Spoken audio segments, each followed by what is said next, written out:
औरंगजेबाच्या दरबारातसुद्धा हिंदू राजे होते, तसे छत्रपतींच्या सैन्यात आणि त्यांच्या सभोवती हे अनेक मुस्लिम सरदार, योद्धे आणि सैनिक होते. शिवाजी राजांचा तोफखानाचा प्रमुख कोण होता? किंवा शिवाजी महाराजांचे अंगरक्षक कोण होते? मी नावं घेत नाही. या बखरी चाळाव्यात वाचता येत असेल तर कोणी समजून घ्यावा इतिहास आणि मग इतिहासावर बोला. इतिहास बदलण्याची ही जी काय प्रक्रिया सुरू आहे ही अत्यंत गंभीर आणि घातक आहे. छत्रपती शिवाजी महाराजांबरोबरची शिवाजी महाराजांनी त्यांच्या स्वराज्यासाठी जी पहिली लढाई केली ती औरंगजेबाबरोबर केली नाही, ती चंद्रराव मोरेबरोबर केली. हा इतिहास आहे. ह्या चंद्रराव मोऱ्यांचे काही वंशज जर मंत्रिमंडळात असतील तर माननीय देवेंद्र फडणवीस यांनी आपल्या सगळ्या मंत्र्यांना इतिहासाचे धडे हे योग्य इतिहासज्ञाकडून द्यावेत. नागपूरच्या नव्हे, योग्य. छत्रपती शिवाजी महाराजांबरोबर, छत्रपती संभाजी राजांबरोबर सर्व धर्मीय लोक होते, म्हणून ते राज्य निर्माण करू शकले, लक्षात घ्या. आणि छत्रपती शिवाजी महाराजांचा शत्रू हा फक्त औरंगजेब नव्हता. आदिलशाहीबरोबर लढले, निजामशाहीबरोबर लढले, पोर्तुगीजांशी लढले, ते सगळ्यांशी लढले आणि त्यांनी स्वराज्य स्थापन केलं. पण जे शाळेत गेले नाहीत, ज्यांचं वाचन संस्कृतीशी संबंध आला नाही, ज्यांना इतिहास ज्ञात नाही, ज्यांना फक्त मटणाची दुकानच दिसतात, ज्यांना या देशामध्ये पुन्हा एकदा दंगली घडवायच्या आहेत, ज्यांना हा देश पुन्हा एकदा फाळणीकडे ढकलायचा आहे, अशा लोकांची वक्तव्य आहेत. आणि प्रधानमंत्री मोदी यांना मी पत्र लिहिणार आहे आता की या लोकांना आवरा, नाहीतर तुमच्यावरती दुसरा फाळणीचा ठपका येईल मोदींवरती. जसं तुम्ही पहिल्या फाळणीचा ठपका आजही पंडित नेहरूंवर किंवा काँग्रेसवर ठेवताय, तो एक वेगळा काळ होता देशाच्या स्वातंत्र्याचा. पण आता सर्व काही नीट चाललेलं असताना, स्थिरस्थावर चाललेलं असताना या देशामध्ये पुन्हा फाळणीची बिजर होण्याचं काम ही मोदींची पिलावळ करते आहे आणि नरेंद्र मोदी यांच्यावर इतिहासात तो ठपका येईल.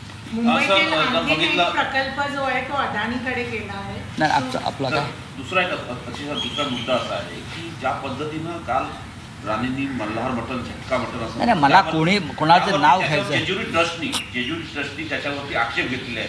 तुम्ही देवांना बदनाम करण्याचं का काम करताय आणि त्याचा वापर का करताय? बघा, मुळात असं आहे की धनगर समाज हा त्यांची जी बकरी मेंढी आहे त्यांच्याकडे एक देवाचं स्थान आहे. ते स्वतःहून त्याला कापायला जात नाही, मुलासारखं जपतात बकरी, मेंढी, शेळ्यांना.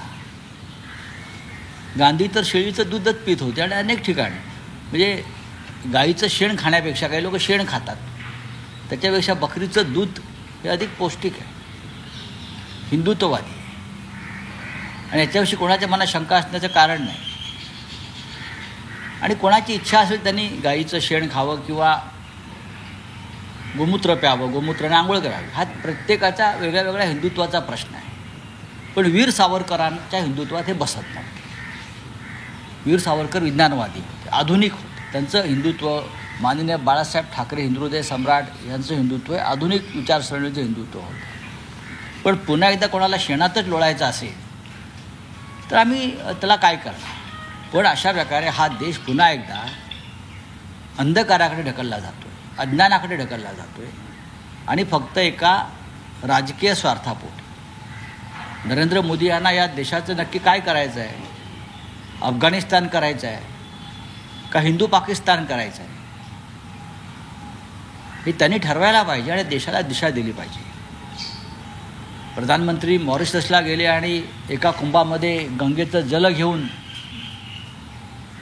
मॉरिशसच्या प्रधानमंत्र्यांना किंवा राष्ट्रपतींना त्यांनी भेट दिली, चांगली गोष्ट आहे, आपली संस्कृती आहे.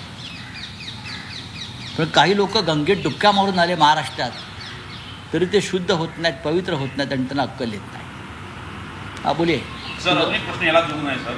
अडाणी गेल्या काही दिवसापासून जर बघितलं, छत्रपती शिवाजी महाराजांचा वारंवार अपमान करण्याचा प्रयत्न एकीकडे प्रशांत कोटकरचा होतो, त्यांना त्यांच्यावर मुस्लिम सैनिक नाही असं बोललं जातं, त्यानंतर संभाजी महाराजांना बोललं. त्या सगळ्या घडामोडी सुरू आहेत, पण राज्य सरकार यावरती काही कठोर तरी बोलत नाही. काल बघा, भारताच्या सैन्यामध्ये मुस्लिम सैनिक आहेत, भारताच्या पोलीस दलामध्ये मुस्लिम पोलीस दल आहेत आणि ते अधिक कडवट आहेत. आणि भारताच्या संरक्षण दलामध्ये डॉक्टर प्रदीप कुरुलकर सुद्धा आहेत ना, आहेत. तेव्हा जे हे अशा प्रकारची भूमिका मांडतात त्यांनी परत एकदा अभ्यास केला पाहिजे. काश्मीरमध्ये शहीद होणारे जास्तीत जास्त पोलीस हे मुस्लिम आहेत, जे अतिरेक्यांशी लढत आहेत. महाराष्ट्रात असतील, युद्धभूमीवर असतील, कारगिलच्या युद्धात पहा, आताही पहा, मुसलमान सैनिकांनी प्राणाचं बलिदान देऊन या देशाचं रक्षण केलेलं आहे. तुम्हाला हा इतिहास आणि हे वर्तमान तुम्हाला बदलता येणार नाही, कळलं? हे काही लोकांना डबक्यातच राहायचं आहे बेडकाप्रमाणे आणि डराव करायचा आहे हिंदुत्वाच्या नावानं. त्यांना जरूर करू द्या. या राज्याची आणि देशाची जनता शहाणी आहे. रवींद्र दरेकरांना आत टाकणार होतं तुमचं सरकार असताना. अरे जाऊ दे रे, कोणाची नावं घेत आहे सकाळची? मुंबईतील बोला. अजून एक प्रकल्प जो आहे तो अडाणी यांच्याकडे गेला आहे. आपण बघतो धारावी वांद्रे रिक्लेमेशन याच्यानंतर गोरेगावचा हा पूर्ण विकासचा मोतीलाल नगर आहे, तो जो आहे अडाणीकडे गेला आहे. बिल्डिंगमध्ये अडाणी जिंकले असं समजून. बघा, कायदेशीर काय आहे मला माहीत नाही आणि अशा प्रत्येक प्रकल्पावरती मत व्यक्त करणं हे इथे बसून बरोबर नाही आहे. ज्या पद्धतीनं सर्व काही मुंबईतल्या प्रमुख भूखंड आणि प्रकल्प हे अडाणीकडे जात आहेत, ते का जात आहेत, कसे जात आहेत, याच्यावर वारंवार किती चर्चा करायची. सर, एक प्रश्न आहे.